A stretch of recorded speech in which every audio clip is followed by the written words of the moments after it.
Bienvenidos, bienvenidas a un nuevo capítulo del programa Más Conocimiento de Campus TV y la Dirección de Investigación de la Universidad de Talca.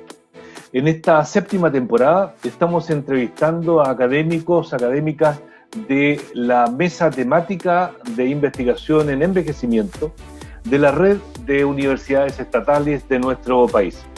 En esta oportunidad conversaremos con la doctora Bárbara Ángel, quien es especialista en vitamina D en adultos mayores, y con la doctora Andrea Paula Lima, quien nos hablará sobre enfermedades neurodegenerativas y la salud mental, especialmente en este ambiente de confinamiento a propósito de la pandemia por COVID-19. Para conocer más sobre estos temas, acompáñenos en Más Conocimiento.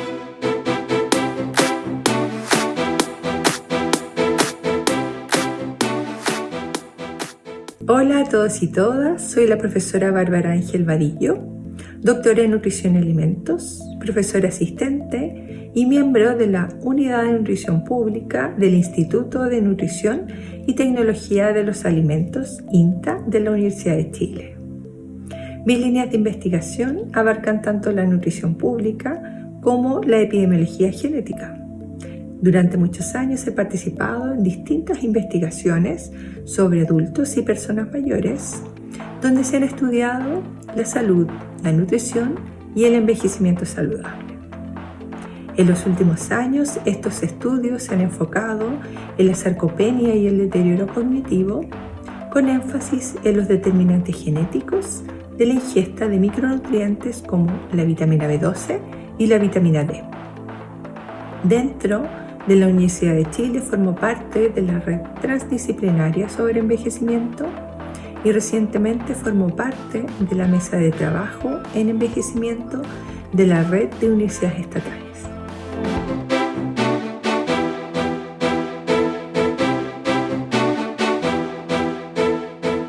Estimados telespectadores, en este primer bloque del capítulo vamos a conversar con la doctora Bárbara Ángel.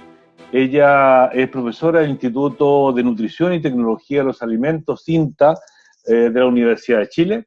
Es doctora en Nutrición y Alimentos y entre sus líneas de investigación especialmente trabaja en nutrición pública y epidemiología genética.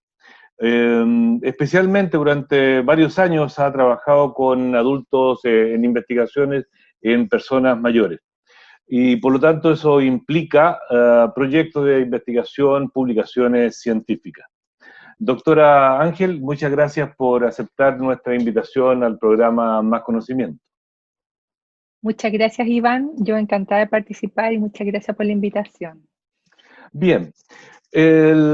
Para entrar en materia, permítame, sin ser experto en el tema, ni mucho menos, decir que las vitaminas, las hay varias, A, B, C, D, que es una vitamina de la cual vamos a conversar, y seguramente otras, ácido fólico por allí, que son moléculas en general pequeñas, ¿verdad?, pero que son fundamentales en procesos biológicos, en procesos bioquímicos en nuestro organismo.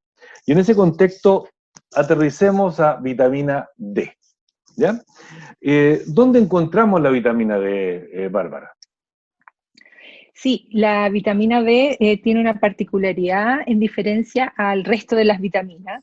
¿Ah, sí? La vitamina D, sí, porque tú sabes que las vitaminas tenemos que consumirlas en la dieta, porque son esenciales, no la podemos generar, casi la mayoría de ellas. La vitamina D en particular la podemos generar, pero dependemos de los rayos del sol. Este es el 90% del aporte de vitamina D. Y solo el 10% lo obtenemos de la dieta.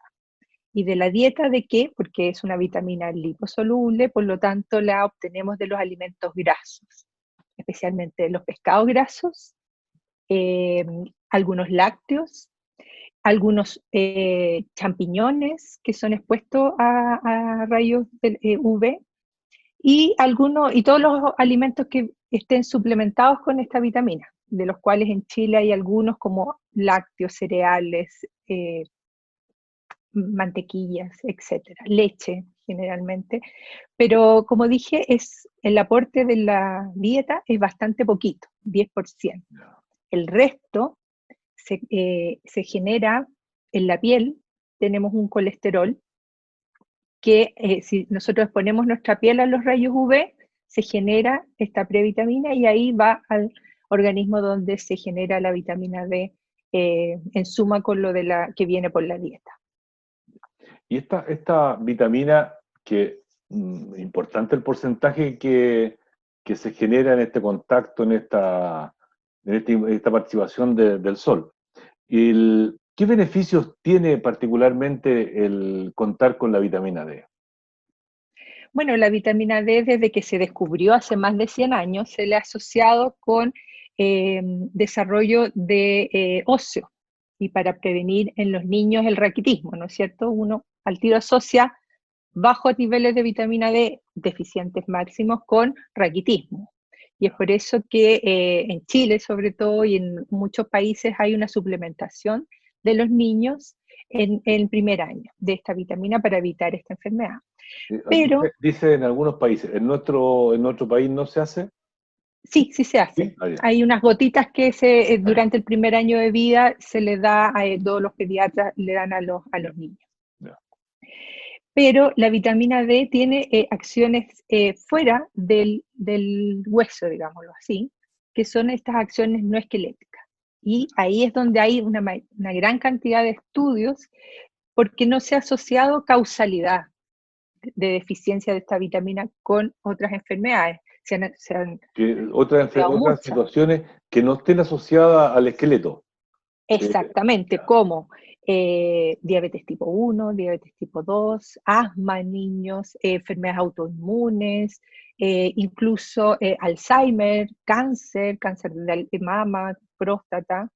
Todo esto está en estudio y, como dije, no hay efectos causales todavía, pero sí hay asociaciones entre bajos niveles de vitamina D y el desarrollo de algunas de estas enfermedades en algunos países, sobre todo los países nórdicos, que son los que les llega menos sol durante mucho periodo del año, son los que más han estudiado vitamina D. Seguramente lo suplementan bastante para tratar de salir adelante con ese tema. ¿Sí? Exactamente. Bárbara, dado que el efecto de la vitamina D, que hay una relación causal en el orden a esqueleto, a huesos, y vitamina D en los adultos mayores, me gustaría saber cómo están los niveles y qué pasa con los adultos mayores y vitamina D en Chile. Seguramente ustedes han realizado estudios al respecto. Sí, nosotros tenemos una cohorte de personas mayores que empezamos a seguir en el grupo que trabajamos desde el año 2000, en proyecto, en ese momento el proyecto SABE, Chile, y esas personas... Esa corte, perdona, de vez en cuando te voy a interrumpir. Esa corte, primero pensando en que estamos hablando a personal que no necesariamente es técnico en la materia, una corte, ¿qué es una corte en un estudio? ¿O un estudio de corte? Sí, son personas que se reclutan en un momento basal, por llamarlo así, ¿Ya? y se siguen en el tiempo, esas mismas personas. Entonces, como nosotros partimos el año 2000, nosotros le hemos seguido y le hemos tomado muestra, por llamarlo así, para que entiendan todas las personas, o hecho algunas preguntas, algunos cuestionarios en algunos momentos entre el año 2000 y incluso la última muestreo que hicimos fue el año 2016-2017. ¿Cada cuántos años aproximadamente vuelven a reclutar a esos pacientes, a esas personas? Claro, esta corte es particular porque es dinámica, que eso quiere decir que seguimos las mismas personas del año 2000, pero a medida que tenemos distintos proyectos también se van sumando gente nueva. Ya. Generalmente las mediciones que tenemos son cada 5 o 6 años. 5 o 6 años. Y el número sí, total de personas que participan. Sí, en el año 2000, en el proyecto que inició, fueron un poco más de 2000 personas. Yeah. en ese tiempo del Gran Santiago. Posteriormente, cada muestreo generalmente son, depende de los proyectos, pero son 1000 determinaciones, 500 o 200 y así. Y depende del enfoque del proyecto de cada año, es las determinaciones que hemos hecho. Por ejemplo, uno puede tomar muestra de sangre y la muestra de sangre nos puede entregar biomarcadores. También hemos hecho estudios genéticos de algunas variantes genéticas asociadas, por ejemplo, a vitamina D o bajos niveles de vitamina D. También composición corporal, hemos hecho a muchos de ellos densitometría ósea. Hemos calculado, como son personas mayores, nos enfocamos en las necesidades de las personas mayores y hacemos investigación aplicada. Eso quiere decir que nosotros lo que estudiamos, y como somos un grupo en salud pública, lo tenemos que enfocar hacia alguna aplicación a las personas. Por ejemplo, en el año 2012 empezamos a estudiar sarcopenia. Sarcopenia es una condición que va de la mano a dependencia en las personas mayores. Nosotros queremos evitar dependencia.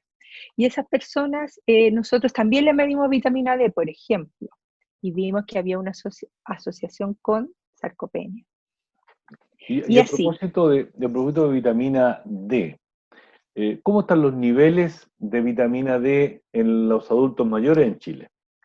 Sí, nosotros el año 2013 publicamos los primeros resultados en aproximadamente un poquito más de 1000 personas, las cuales eran todas de Santiago en esa época, y medimos durante todo el año. Y los separamos en mediciones de invierno y de verano, por llamarlo así, porque nosotros tenemos distinta exposición a los rayos UV si estamos en invierno que en verano, ¿no es cierto? Y todas eran personas de Santiago, me dijiste. En esta publicación, sí, del año 2013, a estas 1000 personas eran más o menos 500 y 500 invierno y verano, pero hicimos una diferencia, las separamos en mayores de 70 y menores de 70, porque todas nuestras cortes parten a los 60 años y obviamente ahora tenemos incluso personas de 90 años participando en algunos proyectos. ¿Qué diferencias encontramos? Y encontramos diferencias, eran que las personas menores de 70 años, durante los meses mejores, los de verano, alcanzaban valores normales. Pero en invierno, el 50% de las personas tenían valores deficientes. Eso quiere decir que las personas mayores de 70 años, incluso la curva era bien plana. Eso quiere decir que no respondían a los rayos UV. ¿Y qué podemos sacar en conclusión de eso? Es que las personas mayores de 70 años son las que más riesgo pueden tener porque no responden a los rayos UV. A pesar de estar expuestas, a pesar de estar en verano, digamos, con más exposición de sol, no responden. No responden. Y eso tiene una explicación, y ha sido estudiado, que todos nosotros, a medida que envejecemos, nuestra piel cambia. Tenemos este colesterol que les mencionaba, se encuentra en la epidermis. La epidermis es la primera capa de nuestra piel, y ahí, a medida que envejecemos, esta capa se hace más delgada, y al hacerse más delgada, tenemos menos sustrato, por lo tanto tenemos menos cantidad posible de transformar vitamina D activa. Y bueno, las actividades de la vida diaria de una persona mayor también son distintas. Nosotros no. Bárbara, y el hecho de que los adultos mayores tengan menos nivel en general, ya como ya indicaste, en invierno los niveles bajan. A propósito, antes de pasar a otra pregunta, ¿qué pasa con la gente del norte y la gente del sur, particularmente en nuestro país, a propósito de estos niveles de vitamina? Pasan cosas. Nosotros en el año 2016, por ahí, tuvimos un proyecto donde quisimos evaluar personas de distintas latitudes de nuestro país, y para eso tomamos una corte en Santiago nuevamente, en Iquique y Alto Hospicio, y en Punta Arenas. y quisimos saber qué pasaba. Estas personas eran un poco mayores de 60 años, eran usuarias de consultorios mayores de 75 años, y encontramos grandes diferencias. Las personas que se encontraban en Iquique tenían aproximadamente un 8% de deficiencia. En Santiago encontramos un 40% de deficiencia, que era más o menos lo que habíamos encontrado en otros proyectos, pero en Punta Arenas era casi el 65% de deficiencia. Y Personas mayores. por menos exposición a sol.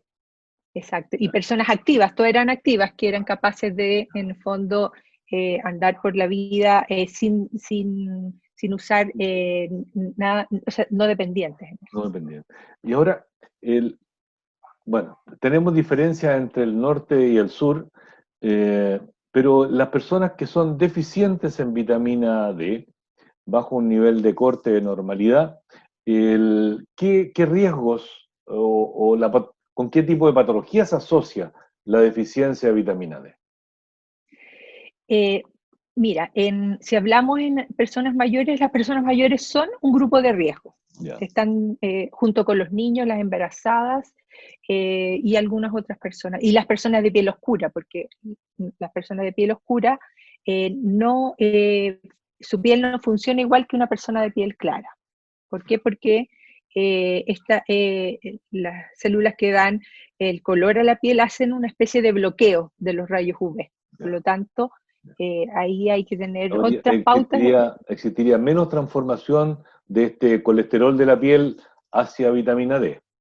Exactamente. Entonces, si nos enfocamos a las personas mayores y los riesgos, como dije antes, no hay un riesgo causal de enfermedad. Yo no puedo decir bajos niveles de vitamina D y diabetes, no, porque son enfermedades complejas que participan muchos otros riesgos, pero sí se han encontrado asociación con hipertensión, enfermedad cardiovascular, diabetes tipo 2, Alzheimer, cáncer. Eso es más o menos lo que más hay en asociaciones con bajos niveles de vitamina D y envejecimiento. Y esta asociación que yo podría pensar, no necesariamente tengo razón, pero estoy pensando en la posibilidad de que menor vitamina D se absorbe menos calcio, se fija menos calcio en los huesos, mayores posibilidades de fractura en los adultos mayores. Se ha estudiado eso de, voy a decir, dos grandes grupos, los con vitamina B12 baja, los normales, y la posibilidad de hacer o no más fracturas, ¿se puede o no? Sí, en mujeres hay estudios, incluso chilenos, que en menopáusicas, donde se han encontrado asociaciones con caídas y fracturas en menopáusicas. Nosotros hemos hecho algunos análisis y hemos encontrado asociaciones, pero en estudios muy chiquititos, entonces no podemos ser concluyentes al respecto. Pero sí hay hartos estudios en riesgo de caídas, sobre todo. Ya. Y a propósito del confinamiento que estamos teniendo, pero voy a pensar particularmente los más adultos, más mayores, ¿qué efecto podría tener si uno considera que van a ser varios meses, están siendo, y van a ser varios meses de confinamiento? Es decir, uno entendería que hay menos exposición a sol. ¿Podría esto tener algún efecto en los niveles de vitamina B12 en la población general y en la población adulta mayor en particular? Sí, recordemos que estamos hablando de vitamina D. ¿Qué dije? No importa, B12, pero también la B12 puede estar Ya, sí, disculpa. solo para efectos del No, pero programa. gracias por la aclaración, porque si no podría llevar un error. Gracias. Sí, sí, efectivamente el confinamiento no ayuda en nada a tener buenos niveles de vitamina D.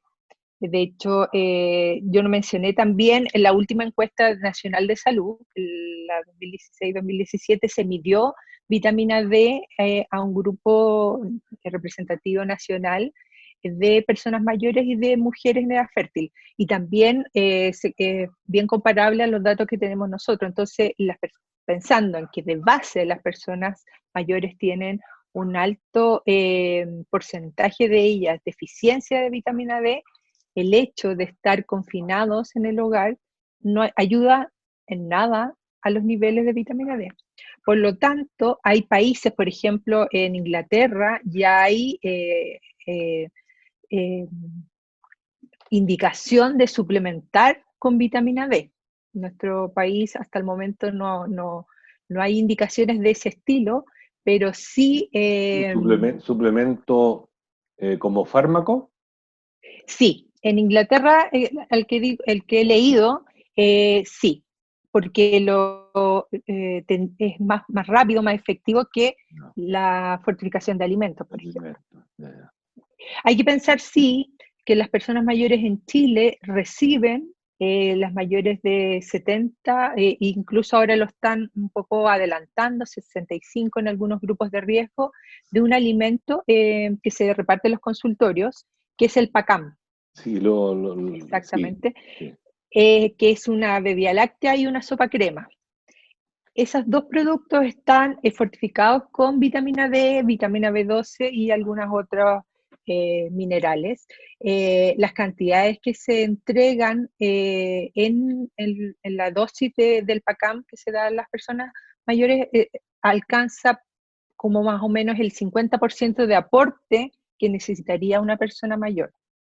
El resto tendría que ser por la dieta o la exposición al sol. A propósito de esta fortificación en alimentos, en forma muy dirigida, como sería en PACAM o equivalente, o en otros alimentos en general, de la cantidad que lleva el alimento, ¿qué porcentaje aproximadamente se absorbe del total que va allí en el alimento? Imaginemos que en una porción, solo para efectos de ejercicio nomás, imaginemos que van 1 gramo. Imaginemos que va 1 gramo. ¿Qué porcentaje de eso se absorbe? Mira, es súper difícil responder esa pregunta porque la absorción y la transformación final a la vitamina D activa es súper individual. ¿Por qué? Porque va a depender, por ejemplo, si una persona tiene alguna alteración gástrica, ya ahí hay una pérdida de absorción. Pero generalmente lo que viene como suplemento, o sea, es decir, las dosis que ocupan en las vitaminas sintéticas, generalmente están hechas para que se absorban el mayor porcentaje posible, como los fármacos, ¿no es cierto? Pero lo que viene de la dieta, ahí es como más difícil responder. Pero, por ejemplo, si yo lo que necesito diariamente, una persona mayor de 70 años, si lo vamos a hablar en la unidad que se utiliza, son más de 800 unidades diarias de vitamina D. Son 800 unidades internacionales diarias. Para evitar... Al menos 800 unidades internacionales diarias se requieren diariamente en un adulto. En una persona mayor para evitar, por ejemplo, fracturas. Ya. Eso es lo que se ha estudiado. Ya. Para todas las personas que estudian todas las otras enfermedades, se habla que una persona mayor debería tener un consumo diario un poquito cercano a las 2.000 unidades diarias de vitamina D. Ya. ¿Cuánto trae, por ejemplo, 100 gramos de pescado de un jurel, que es los que más tienen? Yeah. Son aproximadamente 400 unidades como máximo. ¿Un jurel? ¿O una porción? 100, no, 100, una porción, 100 gramos. Porción. Ya. Claro. Pero uno no come pescado todos los días aquí en Chile, a pesar de que tenemos una costa gigante. Sí, es como difícil de entender eso, pero es la realidad. Sí. Es la realidad. Por ejemplo, un lácteo, 100 gramos o 100 mililitros de leche, aproximadamente no supera las 100 unidades.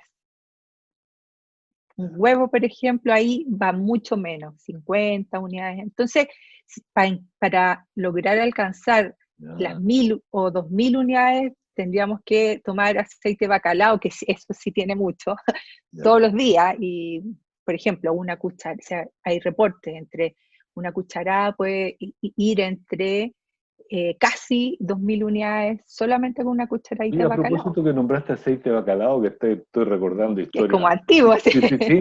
Pero a propósito, tal vez tú lo sabes, ¿se vende el aceite de bacalao así como si uno quisiera consumir aceite de bacalao? ¿Se vende? Mira, yo no he encontrado como Ya, en Estados Unidos, por ejemplo, en Estados Unidos uno encuentra de todo en las farmacias. ya, Aquí en Chile hay sí algunos preparados de omega 3 que ahí tienen aporte de vitamina D, ya. pero bueno, antes a mí me dan, ¿no? Cuando yo no soy tan chica y ni tan grande, pero me daban aceite, pero era Sí, todo es este que yo aceite, recuerdo, mira, te vamos a dar aceite de bacalao. claro, Una cosa así era la historia, sí. claro. Bárbara, hay un tema que me interesa. En los adultos mayores, en un cierto porcentaje, sufren algún tipo de enfermedad neurodegenerativa, demencia, entre ellos Alzheimer y otros. La vitamina D puede prevenir, detener, eventualmente revertir en parte estos procesos. ¿Alguna participación tiene? Sí, hay algunos estudios que indican que podría tener alguna participación en el envejecimiento de nuestro cerebro. Todavía no hay nada concluyente. Eh, ¿Cuál es la directriz de esto? Todas las acciones no genómicas y genómicas de la vitamina D, principalmente las genómicas, son a través de un receptor, que es el receptor de vitamina D. Ya. Ese receptor lo encontramos aproximadamente en más de 30 tejidos de nuestro organismo, incluyendo cerebro. Eh, este receptor tiene acciones genómicas, por lo tanto regula, se ha visto que aproximadamente el 3% de nuestros genomas, es decir, más o menos como 700 genes. Los estudios que hay en Alzheimer, en Parkinson, indican que si bien encontramos estos receptores en nuestro cerebro, esta concentración de receptores es bien baja, bien poquita. Pero se han hecho estudios en animales donde se ha eliminado el receptor y estos animales hacen un envejecimiento acelerado y tienen menos neurotransmisores. Ya. Es decir, que podría tener ahí un efecto en el desarrollo y la maduración cerebral y neuronal. Eso es más o menos hacia donde están enfocando los estudios de O sea, envejecimiento y yo diría, Alzheimer. si bien es cierto, puede que no esté totalmente estudiado, yo diría que preferible estar con vitamina D, por lo que sé. Eso es el mensaje máximo de que yo doy en todas las charlas y clases que me tocan hacer, es que más vale tener los niveles óptimos de vitamina D que tenerlos bajos, sobre todo en envejecimiento. Doctora Ángel, estamos llegando hacia el final de la conversación y me gustaría que entregaras un mensaje, una recomendación para los que todavía son jóvenes y también para los adultos mayores, en el contexto de la importancia de la vitamina D y qué recomendarías tú hacer al respecto. Sí, primero yo como trabajo en salud pública tengo que en el fondo entregar siempre un mensaje positivo y pensando en que nosotros somos los que manejamos nuestra salud. Nosotros somos, sobre todo ahora que estamos tan confinados, tenemos que hacer cosas por nuestra salud. Y todo lo que se tiene relación con dieta, eh, alimentación, siempre tiene que ir de la mano con actividad física, por ejemplo. Nosotros tenemos que, para que nuestro cuerpo funcione bien, tenemos que tener una buena alimentación y buenos hábitos de actividad física, por ejemplo. Vitamina D va súper de la mano con actividad física. ¿Por qué? Porque la obesidad, el tejido adiposo, atrapa la vitamina D y no la deja actuar. Ah, mira, Es interesante. por eso que no sacamos nada con tener una dieta rica en pescados o en aceite de bacalao si somos obesos, si tenemos mucho tejido adiposo, porque todo se va a ir al tejido adiposo. Entonces tenemos que tener esa mentalidad de que todo lo que tenemos que pensar es en salud complementaria a la dieta o a los suplementos. No, también, si yo tomo suplemento de vitamina D, no va a ser la solución para todo. Tengo que tener una buena salud en general. Y los jóvenes no nos escapamos de tener bajos niveles. Hay hartos estudios sobre todo los que trabajamos, porque muchos de nosotros trabajamos en oficina todo el día. Hay distintas profesiones que están bajo un techo todo el día, y no hacemos actividades a la vida diaria. Por lo tanto, ¿qué recomendación es exponerse al sol? No necesitamos más de 15, 20 minutos diarios de exponer nuestros brazos, por ejemplo, y nuestro rostro, 30% del cuerpo, y con eso podremos asegurar tener buenos niveles de vitamina D. Doctora Bárbara Ángel, muchas gracias por haber compartido con nosotros su vasta experiencia en el ámbito de la salud pública, particularmente en el tema de vitamina D y asociado especialmente a adultos mayores. Muchas gracias a ti, Iván, y encantada de participar en estos programas. Un saludo para todos y todos. Gracias, muy amable. Estimados telespectadores, hemos conversado con la doctora Bárbara Ángel del INTA, de la Universidad de Chile, y en el segundo bloque vamos a conversar con un especialista en Alzheimer. Espérenos y regresamos pronto.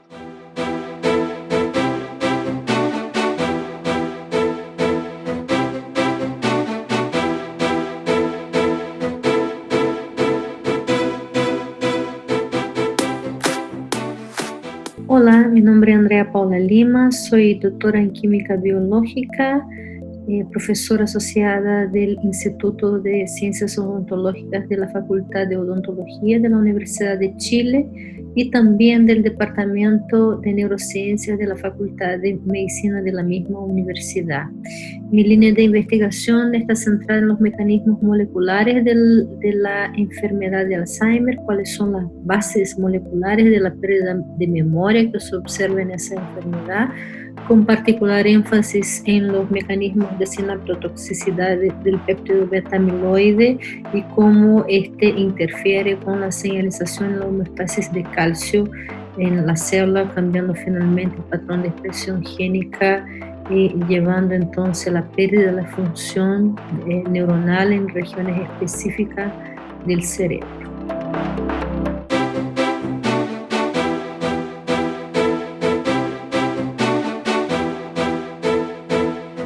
Estimados telespectadores, vamos a pasar a nuestro segundo bloque del capítulo de hoy.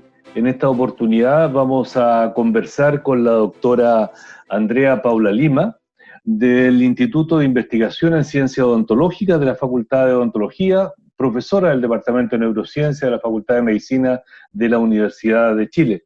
Ella es investigadora y por lo tanto ha sido directora de proyectos, entre ellos del tipo FONDES y otros similares, también algunos internacionales, y su línea de investigación es especialmente en el ámbito molecular de la enfermedad de Alzheimer. Y en ese mismo contexto entonces ha participado en proyectos y en publicaciones en revistas internacionales. Doctora Paula Lima, le agradezco el hecho que haya aceptado conversar con nuestro programa de conversaciones Más Conocimiento. Muchas gracias, Iván, a ti por la invitación. Es siempre un agrado poder desde la ciencia hacer un poco de extensión hacia la sociedad. Es algo que yo considero extremadamente necesario y es una forma de que nosotros podamos entonces informar, principalmente en un contexto actual como de pandemia, sobre algunas cosas importantes que nosotros pudimos aprender como científicos sobre esa enfermedad. Así que muchas gracias por la invitación. Gracias. Andrea, en el ámbito de la pandemia por COVID-19, y que está afectando al mundo y a Chile también, una de las formas de evitar el contagio se ha planteado que es el confinamiento, es decir, quedarnos en casa, ¿ya? Y en ese contexto, los adultos mayores, que sabemos son de los que desarrollan la enfermedad más grave, de hecho, de los que mueren por COVID, en un alto porcentaje son adultos mayores, ¿ya? el confinamiento, y en ese contexto de confinamiento, ¿cuáles deberían ser las medidas de autocuidado en que los adultos mayores debían estar al tanto, debían conocer? Sí, y esa es una pregunta muy importante porque el confinamiento es algo que a todos nosotros como seres humanos, desde los niños, de todas las franjas etarias, ¿cierto?, nos afecta diferencialmente, pero nos afecta a todos, sin que haya una distinción en relación a las edades. Pero en el caso particular de los adultos mayores, que por cierto tienen mayor factor de riesgo para contraer la enfermedad y desarrollar los cuadros más graves y eventualmente fallecer de la enfermedad, existen varias observaciones que se deben hacer con respecto a su confinamiento. Uno de ellos, muy importante, dice respecto a la salud mental, ¿cierto? Nosotros como integrantes del Departamento de Neurociencia de la Facultad de Medicina siempre estamos preocupados de esos temas y, por ejemplo, puedo decir que uno de los principales factores de riesgo para la enfermedad de Alzheimer, que es la que yo estudio en particular, es la depresión.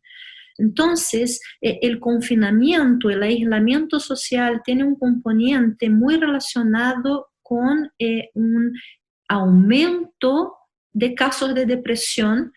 O sea, son cosas que se asocian, ¿cierto?, correlacionalmente, positivamente, y que en el caso del adulto mayor es aún más grave porque también existe un otro aspecto que en muchos casos existe una dependencia. Entonces, el hecho de estar aislado, dependiendo de la situación de vida del adulto mayor, puede implicar un problema con respecto a su autovalencia que se va perdiendo, ¿cierto? Entonces hay que movilizar cuidadores, hay que movilizar la familia, o eventualmente si las personas a veces quedan solo una pareja de adultos mayores con sus propios problemas ya naturales del día a día, además estando aislados en sus propias casas sin poder obtener entonces ayuda. Una cosa muy importante para combatir ese tipo de síntomas relacionados a la depresión es mantener actividades físicas. Existen programas que están siendo hoy día justamente direccionados a adultos mayores, no hacer cualquier actividad física, sino que tiene que ser direccionada a ese público en particular, ¿cierto?, para entonces aumentar niveles de neurotransmisores que son importantes para mantener el bienestar del adulto mayor. Otra cosa muy importante es tomar sol. Eso es buscar un espacito y un momentito del día para tomar sol, porque la producción de vitamina D, que es muy importante para el metabolismo, necesita de las horas de sol. Entonces estar encerrado, confinado, tiene que tener esa atención con tomar sol, hacer ejercicio físico, y lo último que quiero mencionar, muy importante, es la actividad cerebral. Entonces, en lo posible, ¿qué se puede hacer? leer, puzzle, esos juegos de palabras cruzadas, cualquier tipo de actividad en que el cerebro esté siendo ejercitado. Si le gusta hacer sudoku, es, por ejemplo, una gran actividad. Y existen hasta programas computacionales, videojuegos, que son también direccionados a ejercitar el cerebro, que están disponibles en algunas versiones en la red, que también pueden ser utilizados. A propósito de esta actividad mental, cognitiva, de la que estaba recién mencionando, y de la cual habría que preocuparse, aparte de la actividad física, entre otros, la alimentación seguramente, ¿qué ocurre en el cerebro en términos, sin entrar en detalle técnico? ¿Qué ocurre en el cerebro? ¿Por qué tú dices hacer puzzle, leer? ¿Qué se facilita en el cerebro? ¿Cómo eso le ayuda a, entre comillas, ejercitarse al cerebro? Sí, muy fácil ponerlo en palabras simples, encuentro. Lo que pasa es un poco de lo que nosotros conocemos con la teoría del uso y desuso, ¿cierto? Cuando, cuando el cerebro se activa para realizar algún desafío, ¿Ya? se forman contactos que nosotros llamamos sinapsis, ¿cierto? Entre las neuronas, redes de contacto. Imagínense que una neurona emite prolongaciones para encontrarse con otras. Y ese encuentro es lo que nosotros llamamos de contacto sináptico, que es cómo la neurona funciona finalmente. Y Entonces, a la medida que... Perdón. Sí, no. A la medida... Y ese, te iba a aprovechar de preguntar sobre eso. En la medida que alguien lee más o desarrolla actividades mentales, ¿se desarrollan más sinapsis? Más contactos. Mientras menos lo hagan, menos contacto sináptico, ¿cierto? Entonces, también puedo llevar un poco a la enfermedad de Alzheimer. Se sabe que el nivel educacional también es algo que está relacionado con la enfermedad. Mientras más años de educación, menor la probabilidad de tener enfermedad de Alzheimer, ¿ya? Y eso está relacionado a esos contactos sinápticos. Mientras más educación, cultura, lectura, ejercicio mental, más contactos sinápticos se hacen.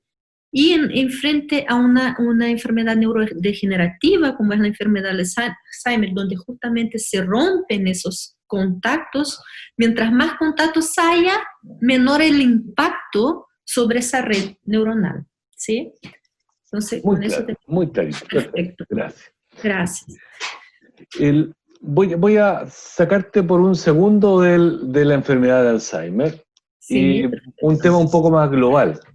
Uh-huh. En Chile, la actividad de investigación es financiada en el orden del 0,4%, cerca del 0,4% del PIB.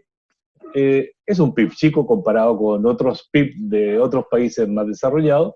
Y si lo comparamos también con países de la OCDE, ellos tienen del orden del 2% dedicado a investigación, ¿ya?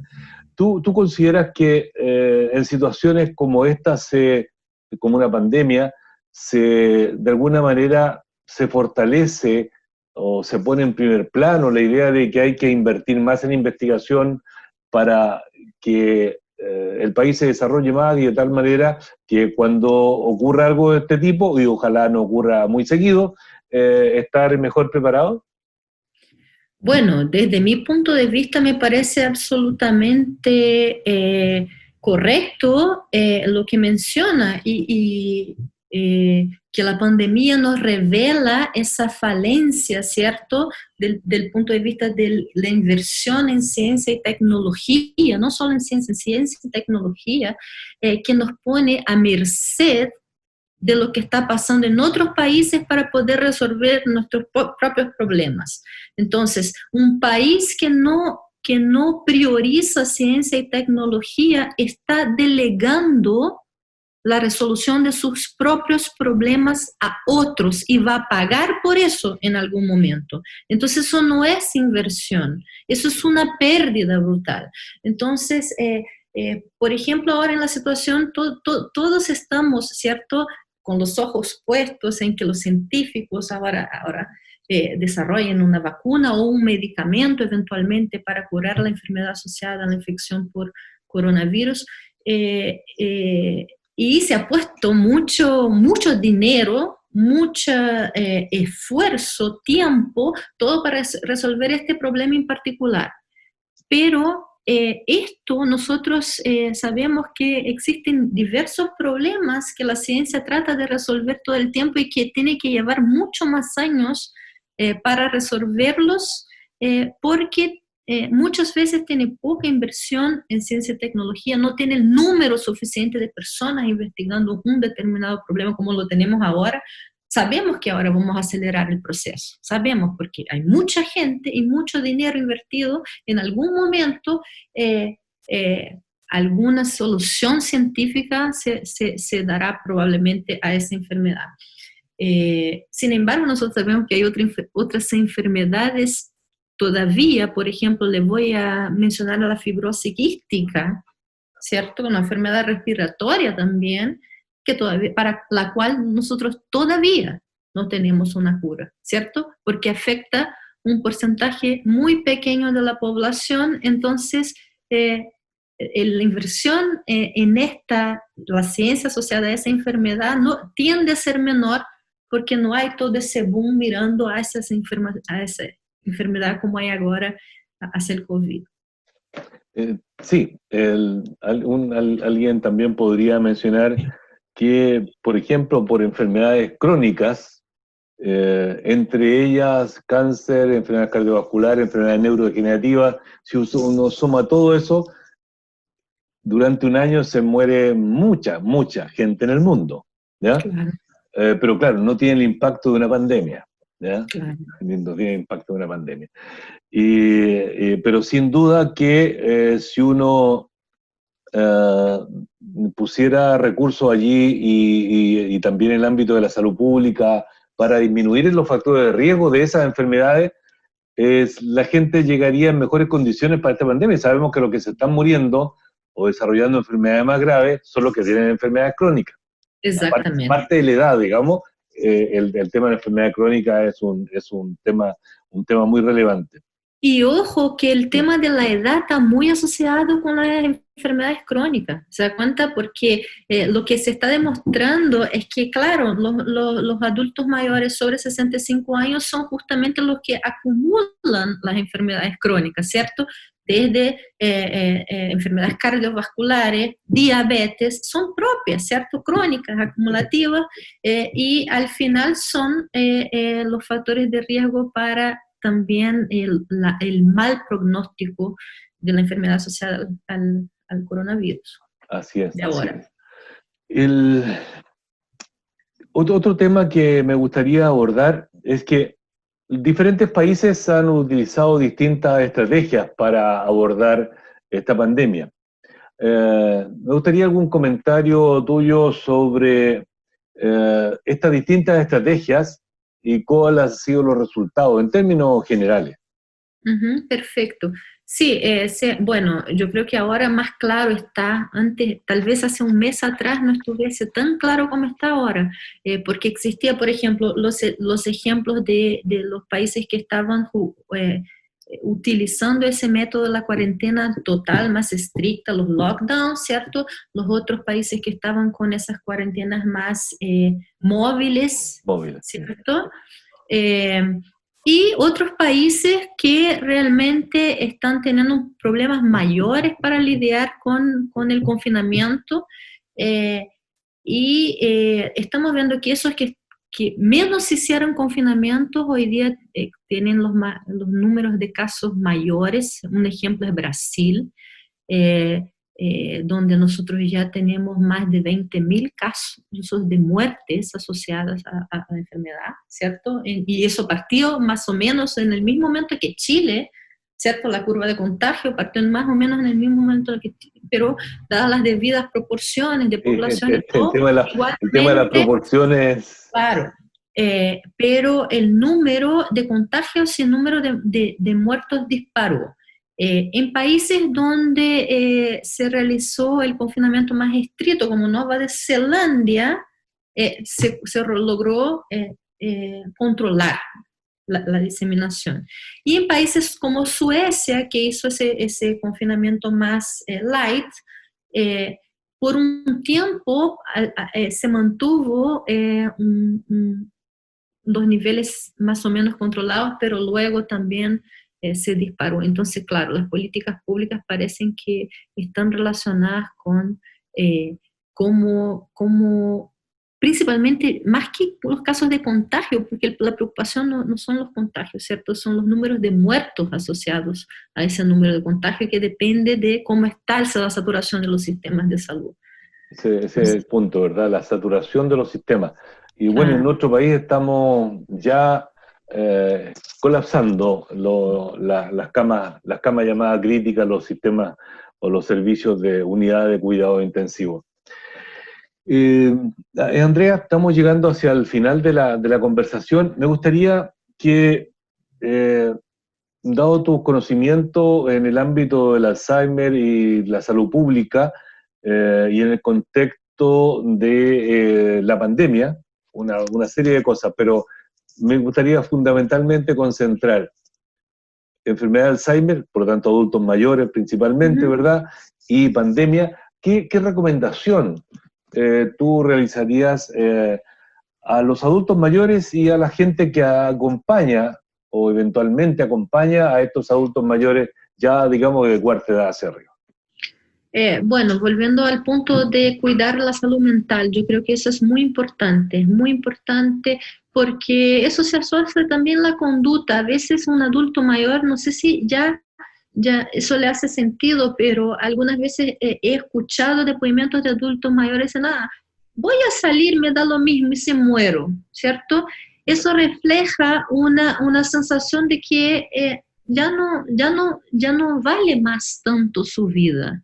Y eso, conceptualmente, no está bien. Como la vida de un adulto mayor que tuvo que una acumulación de experiencia, ¿cierto?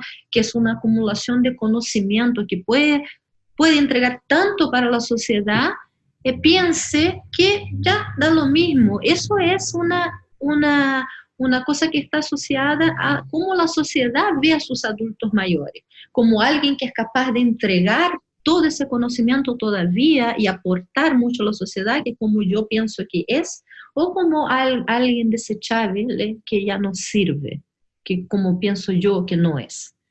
Entonces hay que cuidar esa sensación de las personas y entregarles a ella esos sentidos de pertenencia a nuestra sociedad y de que sí son aporte y de que sí son necesarios para que tengan mejor calidad de vida y que cuiden y se cuiden, ¿cierto? Esto. Y si bien es cierto, lo dijiste antes, me gustaría que al cierre de esta conversación insistieras a los adultos mayores qué hacer en el día a día en el confinamiento. Un par de tips así que le queden grabados. No olvidar el sol de la mañana, buscar el sol de la mañana, buscar ejercitar la mente principalmente con lectura o con actividades como sudoku o de palabras cruzadas, así se dice, ¿cierto? Puzzles de palabras. Si posible, bailen, porque el baile es algo que fusiona la actividad física con la coordinación motora y la sensación de bienestar, ¿ya? Al que le gusta bailar es muy bueno. Poner atención a su salud mental. Si necesita algún soporte, es necesario que recurra a algún especialista. Ya. Exactamente. Doctora Andrea Paula Lima, le agradecemos en nombre de Más Conocimiento de Campus TV el hecho de que haya conversado con nosotros, una interesante conversación. Muchas gracias, doctor, por la invitación y por la posibilidad de hablar un poco hacia las personas de nuestro país. Que esté muy bien. Muchas gracias. Estimados telespectadores, hemos conversado con la doctora Andrea Paula Lima. Ella ha dedicado sus años de investigación especialmente a los adultos mayores y focalizado en la enfermedad de Alzheimer, y nos ha entregado ciertas recomendaciones para las personas mayores en este ámbito.